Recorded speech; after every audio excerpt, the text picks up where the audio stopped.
आज हम बात करते हैं देव ऋषि देवरा बाबा के बारे में। देव ऋषि देवरा बाबा के बारे में बात करने से पहले एक बार गोवर्धन बाबा की जय बोलते हैं। बोलो गोवर्धन बाबा की जय। देव ऋषि देवरा बाबा का आश्रम, तपस्थली और समाधि स्थल वृंदावन में यमुना पार है।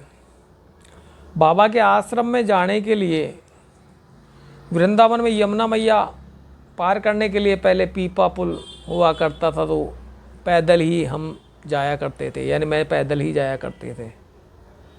लेकिन अब की बार बारिश इतनी ज़बरदस्त हुई है कि यमुना मैया ने पुल को ही उठा के साइड में रख दिया, जो आज रखा हुआ, जो मैं देख के आया हूँ।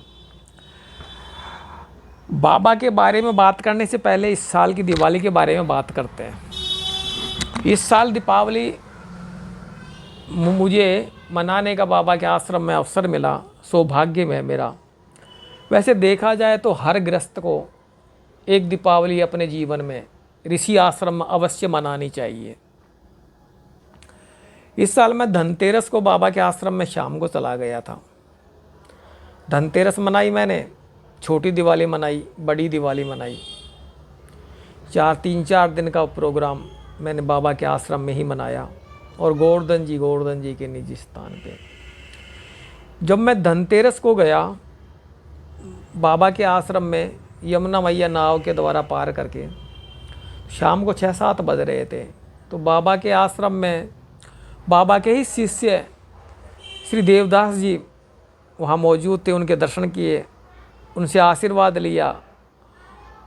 जो सवाल उठ रहे थे, जो बाबा ने देवरा बाबा ने जो मुझे आदेश दिया था, साक्षात ये झूठ नहीं, एकदम सच्चाई बात है।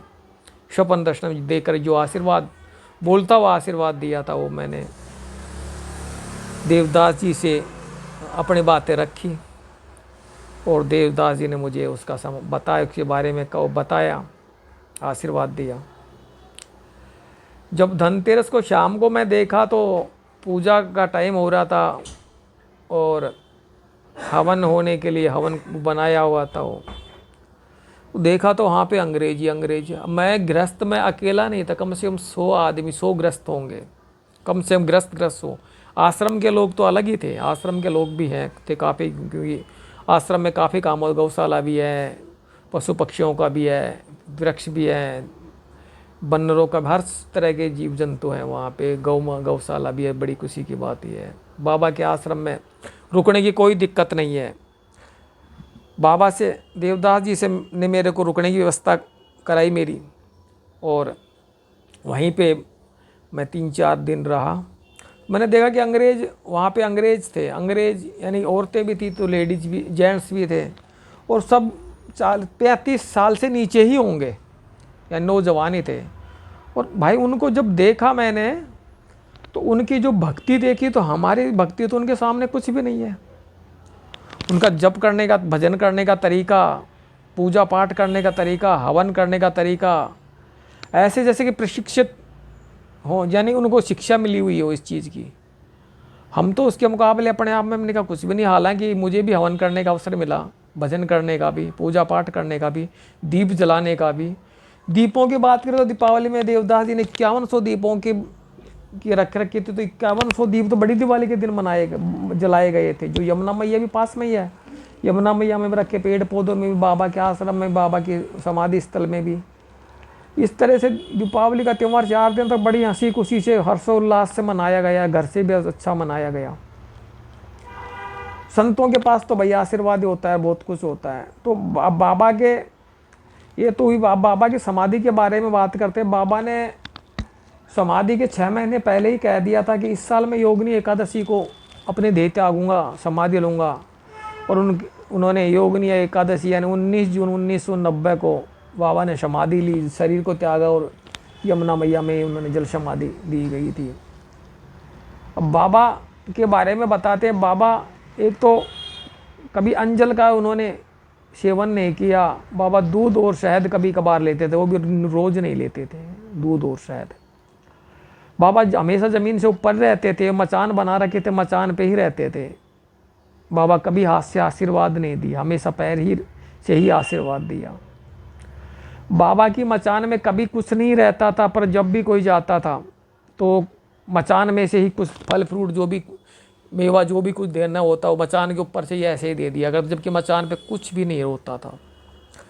बाबा बहुत सिद्ध योगी थे, यानी उनके जन्म के बारे में कहते हैं कि वो गर्भ से जन्म नहीं हुआ, उनका जल से उत्पत्ति हुई है, ऐसा कहते हैं। बाबा के शिष्य देवदास जी कहते हैं कि बाबा काफ़ी वर्षों पहले, बाबा 250-300 साल के बाद में ही अपने कायाकल्प करते थे। कायाकल्प का मतलब 250-300 साल की उम्र का जब शरीर हो जाता था तो नवयुवक शरीर बना लिया करता था, 18-19 साल का या 8-10 साल का शरीर बनाकर फिर दोबारा 250-300 साल वो जीवन व्यतीत करते थे। ऐसा बाबा के देवदास जी के पास में साक्ष्य हैं उस बात के कि वो कायाकल्प करते थे। बाबा एक स्थान से दूसरे स्थान पे जाया करते थे, एक साथ कई जगह दर्शन देते थे। बाबा के पास बहुत सिद्धियाँ थी। बाबा ने जिसको भी आशीर्वाद दिया वो हमेशा उच्च पद को ही प्राप्त हुआ। आज़ादी से पहले विदेशी लोग आया करते थे, जो सेकंड भी बाबा से आशीर्वाद लिया था। हमारे देश के भी आज़ादी के टाइम की बात करें तो डॉक्टर राजेंद्र प्रसाद ने आशीर्वाद लिया, जो राष्ट्रपति बने हमारे देश के। पंडित नेहरू ने आशीर्वाद लिया, जो प्रधानमंत्री बने। लाल बहादुर शास्त्री जी ने भी आशीर्वाद लिया, जो प्रधानमंत्री बने। इंदिरा गांधी ने भी आशीर्वाद लिया था, राजीव गांधी ने भी लिया, यानी कि अटल बिहारी वाजपेयी जी ने भी आशीर्वाद लिया उनसे। मुख्यमंत्रियों की बात करें तो लालू प्रसाद यादव, मुलायम सिंह यादव ने भी लिया आशीर्वाद। काफ़ी उच्च अधिकारियों ने भी आशीर्वाद लिया, और जिन व्यक्तियों ने आशीर्वाद लिया जो वो काफ़ी उच्च पदों पे रहे, चाहे न्याय का पद हो, चाहे किसी भी चीज़ का पद हो, उच्च पदों पर ही रहे।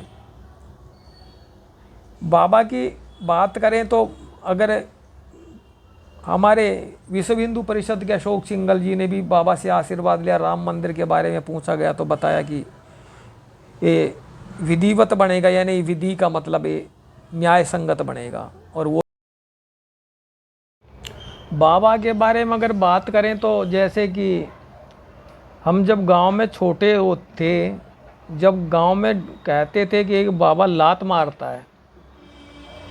अब ये नहीं मालूम था कि बाबा जो लात मारता है आशीर्वाद पर, जिसको वो लात मार देता है उसका उद्धार हो जाता है, बहुत बड़ा आदमी हो जाता है, बहुत बड़ा नेता हो जाता है, बहुत बड़ा बिजनेसमैन हो जाता है। तो ये सुनाई करते थे, क्योंकि 1990 में तो ये शरीर भी था, उस टाइम पे बाबा का देह भी था। तो अब मालूम लगा कि जो गांव में बात होती थी बाबा लात मारता था, वो बाबा कोई और नहीं था, ये देवरा बाबा ही था, जो लात यानी पैर से आशीर्वाद देते थे। गांव में तो यही सोचेंगे कि लात मारता था। तो ये देवरा बाबा के बारे में बचपन में सुना तो था, 1-2-5 बार ढाणी में गांव में बात होती थी कि एक संत है जो सीधा लात मारता है, जिसके लात मार दिया वो बहुत बड़ा आदमी बन गया, बहुत बड़ा नेता बन गया, बहुत बड़ा बिजनेसमैन बन गया। अब पता लगा कि वो लात मारने वाला बाबा कोई और नहीं, ये देवरा बाबा ही था। उस चीज़ का पश्चाताप भी है कि काश हम उस टाइम आ जाते और एक लात हमारी रख देता, सिर्फ आशीर्वाद ही देता, तो आज भी हम या तो देश के राष्ट्रपति होते, या प्रधानमंत्री होते, या फिर बहुत बड़े बिजनेसमैन होते। इस चीज़ का मलान है, लेकिन फिर भी खैर कोई बात नहीं। वो लात बाबा ने सपन में अवश्य मारी है, उठाई है, मेरे को आशीर्वाद भी दिया है, कपोल पे हाथ फेरा है 3 बार, पैर से आशीर्वाद भी दिया है। जब मैं वृंदावन में योगनी, इसी साल योगनी एकादशी 21 जून को 1925 को थी, वृंदावन में रुका हुआ था। देवरा बाबा और नीम करोली बाबा जैसे सिद्ध संतों को मैं वहाँ वृंदावन में आश्रम डोर टू डोर ढूंढ रहा था।